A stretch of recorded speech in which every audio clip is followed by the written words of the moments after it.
It's Tuesday, July 16th, and the nominee finally has a running mate. We start here. Former President Donald Trump kicks off the RNC by announcing his vice presidential pick. I formally declare President Donald J. Trump and J.D. Vance as the Republican nominees for President and Vice President of the United States. Republicans say they want a message of unity, so how does Senator J.D. Vance shape the ticket? Meanwhile, Trump gets a shocking court victory. Being inside that courtroom multiple times, it's not totally surprising to me. Why a federal judge just threw out the case that some had called a slam dunk. And it's the question some have been nervous to ask: how will the assassination attempt affect the election? Violence and political violence is endemic to American history. Experts say the history books could offer a lesson. From ABC News, this is Start Here. I'm Brad Milkey.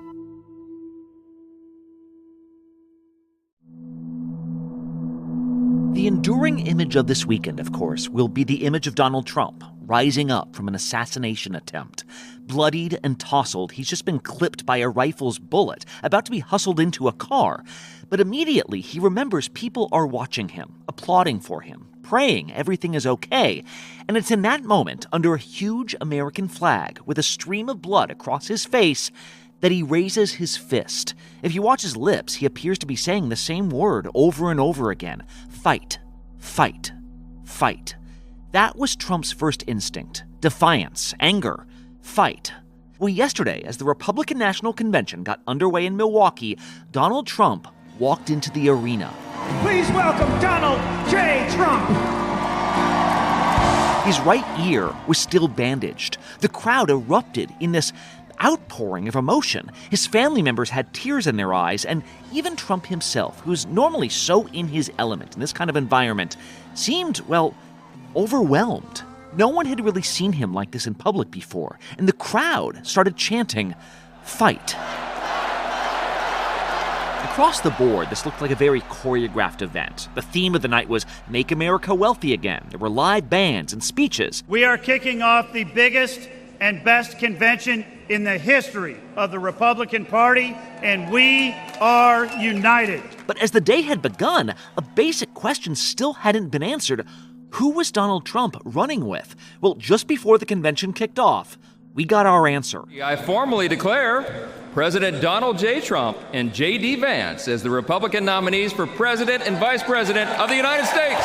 President Trump decided to go with J.D. Vance from Ohio, who, in his very short Senate career, has developed a reputation for pugnaciousness, a willingness to battle on social issues like transgender care and abortion, with an affinity for strong men like Hungary's Viktor Orban. In other words, Trump picked as his running mate a fighter. Let's start today with ABC's chief Washington correspondent Jonathan Karl, who is at the RNC in Milwaukee right now. John, first off, why J.D. Vance? Well, look, first of all, he's 39 years old. So if they win, he would actually be the second youngest vice president in American history. And Brad, I know you already know this, but the youngest was Vice President Breckinridge, who was James Buchanan's vice president. That didn't really work out so well, but anyway. And then Breckinridge joined the Confederacy. We don't need to get into all that. But look, the reason why he chose J.D. Vance is this is a guy that electrifies the MAGA base. He's entirely in sync with Trump on the issues. The real threat to American democracy is that American voters keep on voting for less immigration and our politicians keep on rewarding us with more. He's, not really a Reagan Republican. He's a Trump Republican. He's into protectionism. He is a deep skeptic. Actually, that's not strong enough. He is entirely opposed to U.S. support for Ukraine in the war against Russian aggression. At what point do we say the war is a stalemate, it's going to end in a negotiated settlement anyway, let's stop wasting lives, let's stop wasting money, and let's get on with the peace? He is a MAGA Republican. And, ended up speaking to Trump yesterday, and he explained he gets along with the guy great. He gets along with him great. And Trump was quite enamored with the fact that Vance, who wrote Hillbilly Elegy, best-selling book, but about growing up dirt poor. She'd tell me, like a general giving his troops marching orders, there is nothing lower than the poor stealing from the poor. and what that was like, and the deep challenges that he faced and he saw in his own kind of white working class community. What Trump mentioned, though, was his sterling credentials, Yale Law School. He called him a first-class intellect, and liked the fact that not only is Vance a Yalie, but his wife went to Yale as well. He's a Marine. I mean, he's got an impressive life story, even at just age 39. But his emergence as a real figure in the Trump movement is a fairly recent phenomenon. Well, and that's the thing, John, because like you said, he really rose to prominence in so many circles, politically, literary circles, with this book about his hometown in Ohio and like white working class rural areas. And he felt like this kind of conduit to this part of the country. And yet he did not consider himself like a Trump supporter. At one point, he said, "I can't stomach Trump. I think he's noxious and is leading the white working class to a very dark place." I mean, what changed? Yeah, he wrote Hillbilly Elegy before the 2016 election. It was a massive bestseller. And when Trump ends up winning, a lot of folks turn to J.D. Vance to try to explain the phenomenon, explain the support. As a matter of fact, ABC News on election night in 2016, after Trump was declared the winner, we actually called Vance, who happened to be at that point living in Manhattan, and roused him out of bed, and he came into the studio at about like 2:00 in the morning as we were broadcasting. The feeling right now is euphoria and sort of vindication. So it's not going to be easy for Donald Trump to totally lose his core base of support. At that point, though, he was a deep Trump skeptic. I think, frankly, that's a big problem with Trump, is that he diagnoses the problems in a very successful, very passionate way, but I don't see him as offering many solutions. When I spoke to Trump yesterday, I asked him about that. I was like, he said quite some things about you, and he said, yeah, but once he got to know me, he was all in. And this is something important about Trump. He can be quite thin-skinned to criticism, obviously, and hit back very hard, but he loves a convert. And the harder you were against him, the more excited he is when you come on and are totally on board. And that's J.D. Vance. Vance was a fierce Trump critic, calling the then candidate cultural heroin. And even in one text message to a former roommate, he called Trump America's Hitler. I mean, he was harshly critical, but he is as all in as anybody, certainly anybody on his potential VP list or anybody in Congress. He is all in for Donald Trump. We've almost seen him kind of transform in real time as his political ambitions grew, right? We saw him taking these much tougher right-wing stances, whether it's on abortion or other social issues. What does he bring? I mean, you already said what Trump sort of sees in him, but I'm just trying to figure out, like, electorally, often you think of prototypical VP choices as like, they'll win me this state or they'll win me this type of voter. What does he bring that the average Trump-likely voter wasn't already supporting? If Trump really wanted to move the needle electorally, he could have picked, Youngkin of Virginia, and maybe that would have helped him win Virginia. Glenn Youngkin's a pretty popular Republican governor. Right. He could have picked Nikki Haley and tried to reach out to some of those maybe hit the gender gap a bit and reach out to Republicans who are skeptical. I don't think that's why he did this. Trump's expressed a view over and over again, pretty consistently, that he doesn't think that a vice president really matters electorally. Although when I spoke to him yesterday about the Vance pick, I said, "How are you going to use him in the campaign?" His first answer was, "I'm going to leave him in Pennsylvania." Obviously incredibly important swing state, as you know, borders Ohio and has, Western Pennsylvania looks a lot of the same demographics. Right. And then he said, "No, but I'm going to use him all over the place. He'll spend a lot of time in Wisconsin. He can go a lot of places where people are hurting." That's what he said to me. The other thing, John, that happened at the convention, of course, was the delegates formally nominated Trump. They ratified the GOP platform. I mean, as you are there experiencing this all firsthand, what does it all say about the Republican Party and I guess what we're going to see this week?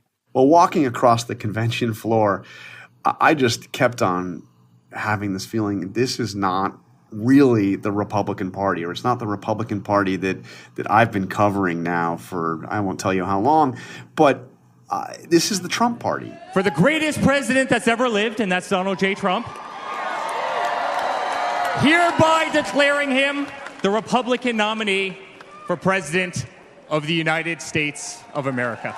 The convention is going to showcase. You see it in the Trump family on the floor, and you see it with the intense loyalty to Trump. And after that assassination attempt, I mean, there's an emotional connection. I mean, there always was, but it's beyond anything that we saw before.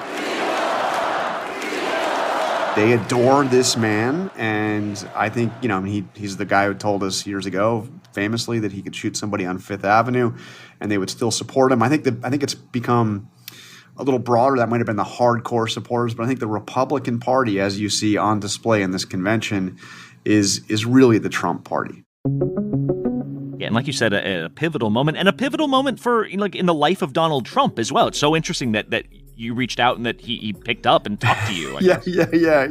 Because I had called him. Why did this call happen? I mean, I had reached out to him after what happened in Pennsylvania, and I'd sent him a text message, and I'd also left him a voicemail. I hadn't spoken to him in a while. And, he called me back as we were sitting on the set waiting. We were about to go on air. I was sitting next to David Muir. And he seemed kind of really reflective. And he said to me, Jonathan, you're a good guy. And then he realized what he was saying. And he said, hey, you used to be a better guy. But you're a good guy. Not as good of a guy as before you were covering the White House, probably might be what he means there. All right. Jonathan Karl, there at the convention in Milwaukee. Thank you so much. Really enlightening. Thank you, Brad. Next up on Start Here, what could have been the most damaging legal case against former President Trump just got thrown out of court. The surprise ruling after the break.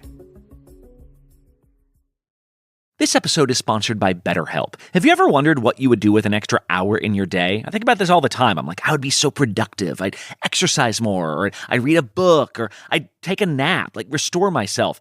We often find ourselves yearning for these extra hours, but the real question is, what would you do if you were making yourself a priority? Well, how about therapy? It can help you discover what's important so you can make the most of your time. If you've ever benefited from therapy, you know how transformative it can be. It's not just for those who have experienced major trauma. Therapy empowers you to learn positive coping skills, set boundaries, and become the best version of yourself. If you're considering starting therapy, you should give BetterHelp a try. It's entirely online. It's designed to be convenient, flexible, and tailored to your schedule. You just fill out a brief questionnaire. You'll be matched with a licensed therapist. And here's the beauty of it. You can switch therapists if you're not finding the right fit. No additional charge. Take the first step. Learn to make time for what makes you happy with BetterHelp. Visit BetterHelp.com/starthere today to get 10% off your first month. That's BetterHelp, HELP.com/starthere. The political center of gravity is shifting to Milwaukee, Wisconsin this week for the Republican National Convention, and the 538 Politics podcast is going to be on the ground to cover it. Republicans will lay out their pitch to the nation for why they should get Americans' votes. And it's happening amidst uncertainty over President Biden's position as the Democratic nominee, and after months of scrutiny over former President Trump's legal challenges. We're going to sort through the noise and zoom in on what really matters, using data and research as we go, and we'll have daily episodes from the convention. Search for 538 Politics wherever you get your podcasts.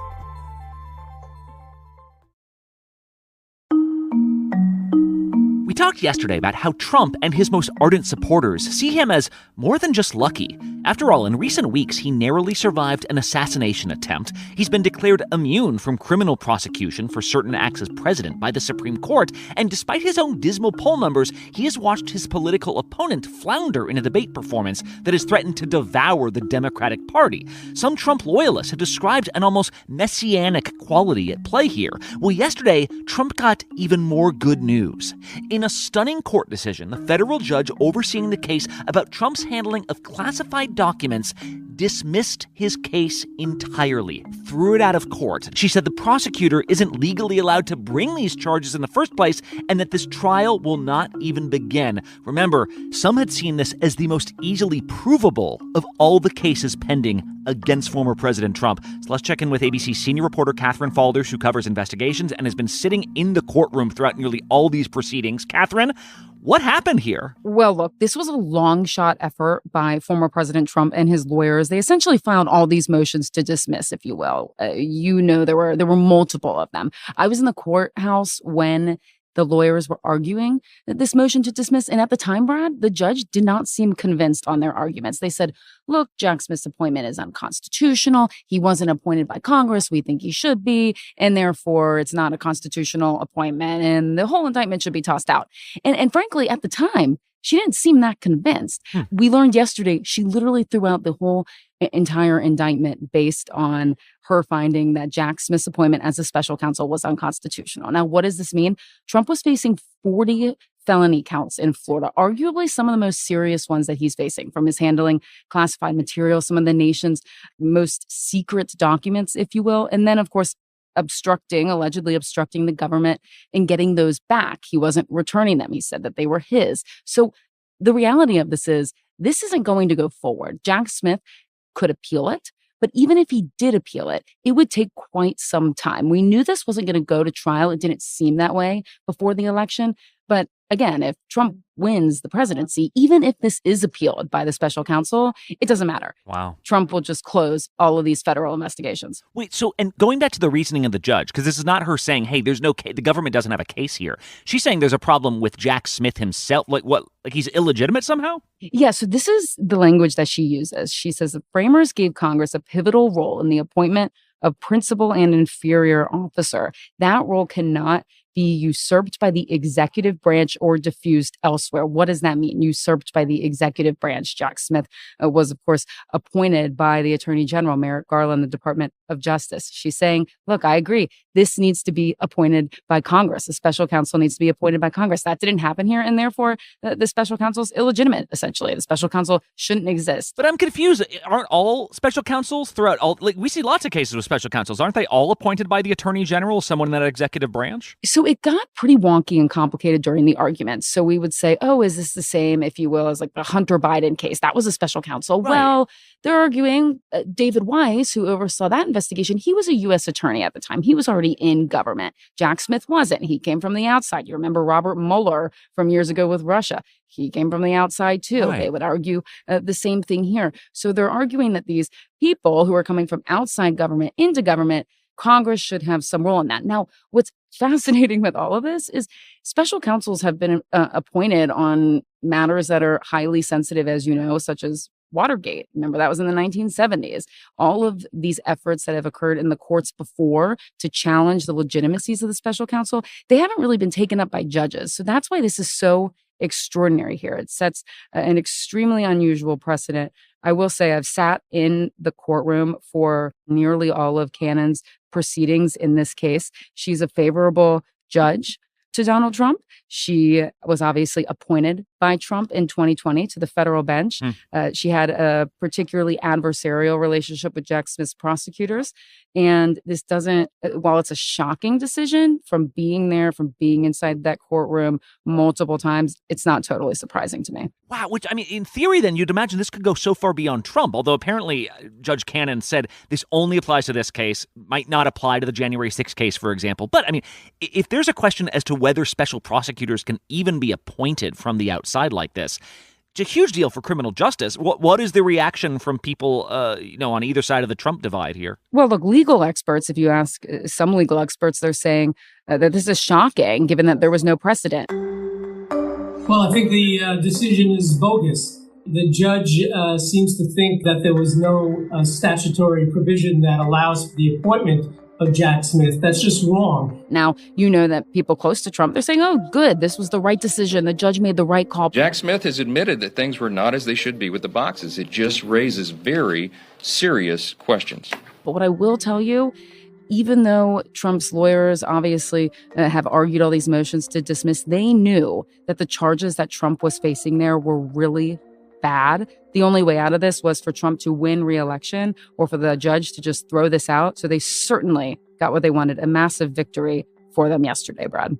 Wow. And as you'd expect, the Trump team says they are pleased. They thought this should have been the case, although you could almost hear the surprise in some of their voices.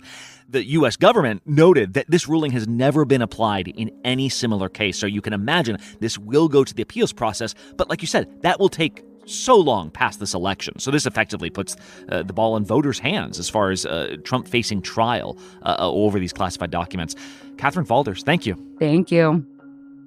Okay, one more quick break. When we come back, Trump is just the third president, current or former, to be hit by a would-be assassin's bullet. What history says might happen next, after the break. Robert Pickton, one of the worst serial killers. A new true crime series from Freeform. A lot of victims are people who are in the margins. When all else fails, there's possibly many more victims. Nobody cares. Sasha Reed and her team take the case. We're coming for you. I just want answers. We're going to do absolutely everything to get closure to these cases. The whole thing is a cover-up. There's so much more here. Freeform's Sasha Reed and the Midnight Order. New episodes Wednesdays. Stream on Hulu.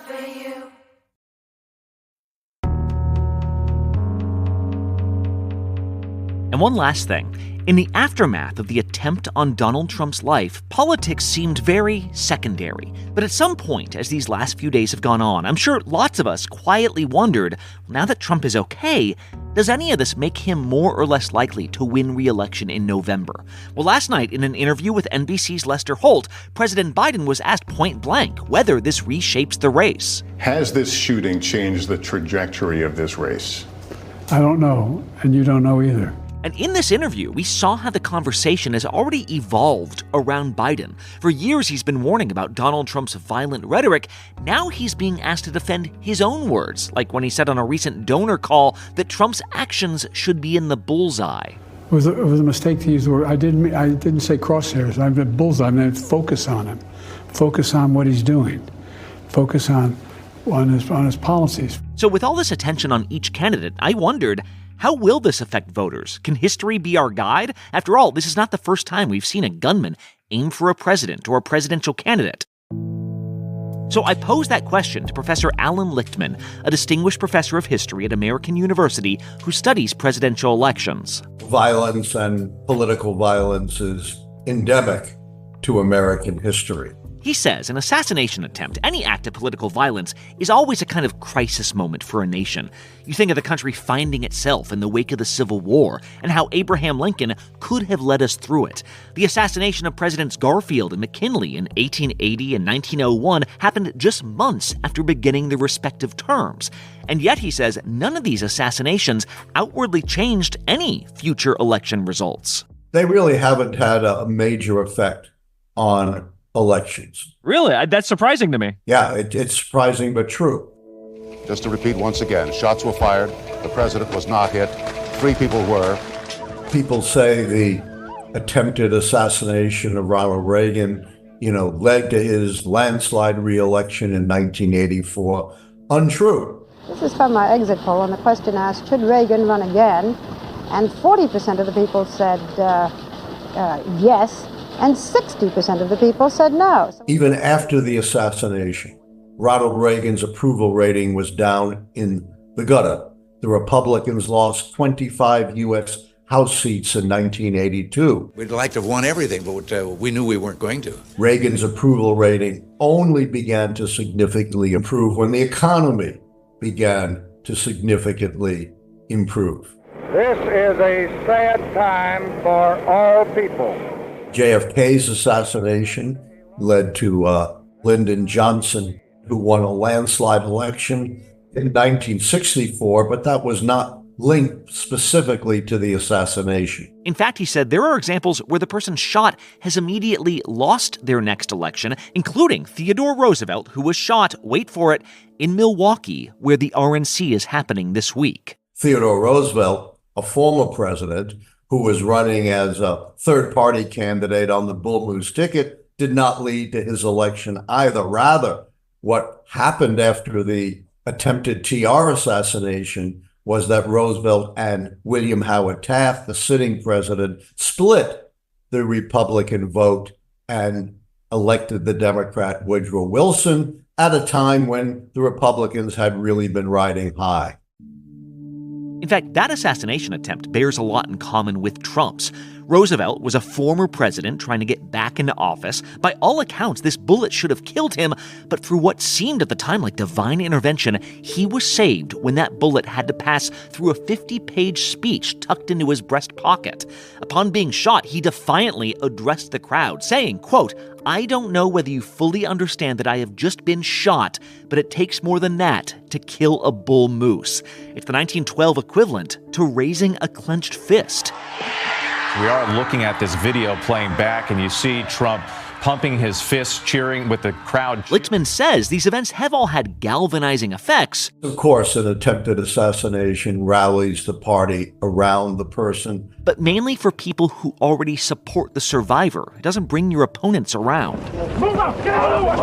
The attempted assassination, which was actually pretty close, of Gerald Ford by the former Manson family member, did not lead to General Ford winning the 1976 presidential election against Jimmy Carter. So what will become of Trump here? Well, it's unlikely that those vehemently opposed to him will suddenly find him tolerable, and if his supporters now see him as literally touched by an angel, well, their votes won't count extra. But some do speculate that as President Biden and others broadcast their condolences, their well wishes, their pleas for calm, that could all have the effect of subtly normalizing the man they spent years decrying as uniquely dangerous. That was the line that Biden was walking last night, denouncing political violence while still reserving the right to denounce Trump now. Either way, don't expect any predictability from here on out. Professor Lichtman prides himself on forecasting presidential winners, including the last several cycles, and says at this point, nothing is settled. Those who are giving you an instant analysis of the political implications of the Pennsylvania shooting, for those folks, I have a big bridge in my hometown of Brooklyn that I will sell them. And again, extensive coverage of RNC Night 2 on ABC News Live and then on the TV network at 10 p.m. Eastern. I'm Brad Milkey. See you tomorrow.